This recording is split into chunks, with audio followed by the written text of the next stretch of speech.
बात करने के लिए लॉगिन करें www.astrotak.com। नमस्कार, जय श्री कृष्ण, जय स्वामी जगन्नाथ। एस्ट्रो तक में आप सबका बहुत बहुत स्वागत है। मैं हूं एस्ट्रोलॉजर प्रवीण मिश्र। जगन्नाथ रथ यात्रा 12 जुलाई को निकाली जाएगी। उस दिन आषाढ़ मास शुक्ल पक्ष की द्वितीया तिथि है। तो हर साल आषाढ़ मास की शुक्ल पक्ष की द्वितीया तिथि को जगन्नाथ रथ यात्रा निकाली जाती है। हम आपको बताएंगे कि रथ यात्रा में जो रथ प्रयोग किया जाता है उनके क्या क्या नाम हैं। 3 रथ प्रयोग किए जाते हैं, एक भगवान जगन्नाथ के लिए, एक उनके बड़े भाई बलभद्र के लिए, एक उनकी बहन सुभद्रा के लिए। तो इन 3 रथों के नाम क्या हैं, इन 3 रथों का रंग क्या होता है और ये रथ जो है कैसे बनते हैं, किस लकड़ी का प्रयोग किया जाता है और कैसे आप इस पवित्र रथ के दर्शन करके अपने जीवन के दुखों से मुक्ति पा सकते हैं, पापों से मुक्ति पा सकते हैं और मोक्ष प्राप्त कर सकते हैं। तो देखिए, ये जो रथ यात्रा 12 जुलाई को निकलेगी और 20 जुलाई को समाप्त होगी।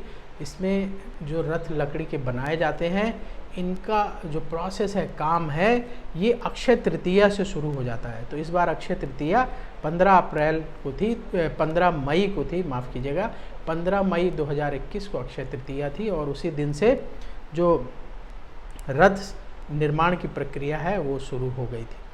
इसके बाद जो रथ में लकड़ी का प्रयोग किया जाता है उसके लिए बाकायदा एक समिति बनी हुई है और वो समिति बसंत पंचमी के दिन से उस लकड़ी के चयन का काम शुरू करती है। और ये लकड़ी किसकी होती है? नीम की लकड़ी होती है, यानी नीम की लकड़ी का रथ बनता है और 3 रथ बनाए जाते हैं। ये जो 3 रथ हैं, इनकी लकड़ी का सिलेक्शन बड़े सोच समझ के किया जाता है कि कहीं उसमें कीड़े तो नहीं लगे हैं, छेद तो नहीं है और कुछ दिक्कत तो नहीं है। तो साफ़ सुथरी, स्वच्छ और अच्छी लकड़ी का प्रयोग रथ बनाने में करते हैं। और एक रथ को हेड से लेकर के फीट तक जो पूरा रथ बनता है वो 34 हिस्सों में तैयार किया जाता है, 34 पार्ट्स में, और फिर उनको ज्वाइन किया जाता है। और उनको ज्वाइन करने में कोई कील नहीं लगाई जाती है, कोई भी केमिकल का इस्तेमाल नहीं किया जाता है। तो देखिए कितना पवित्र भाव से रथ बनता है।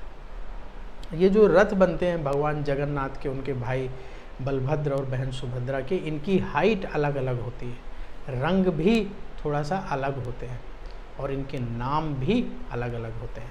तो आपको बताते हैं सब कुछ।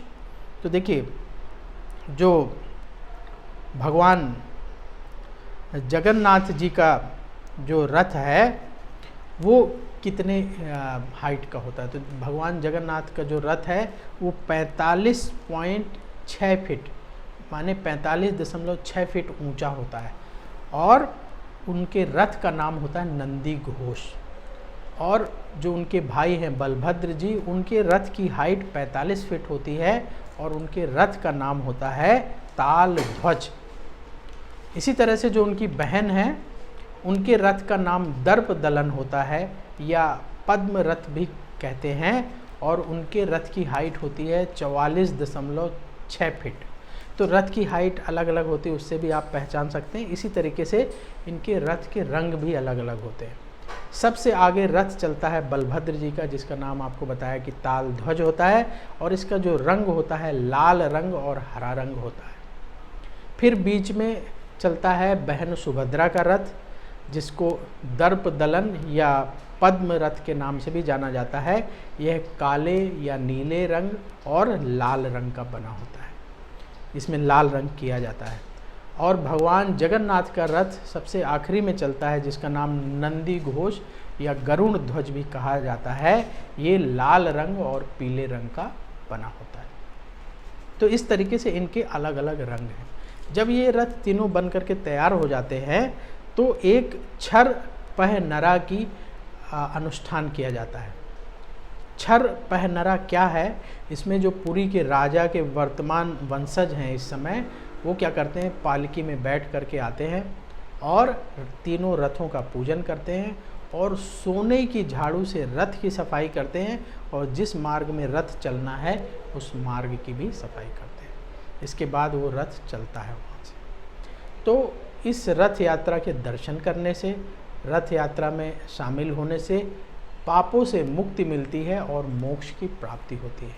तो आप भी जो है रथ यात्रा के दर्शन अवश्य करिएगा और भगवान से जो भी मनोकामना मांगना चाहते हैं मांगिएगा, उनकी कृपा से आपकी इच्छा पूर्ण होगी। तो एस्ट्रो तक में आज बस इतना ही, फिर होगी आपसे मुलाकात। बोलिए जय स्वामी जगन्नाथ।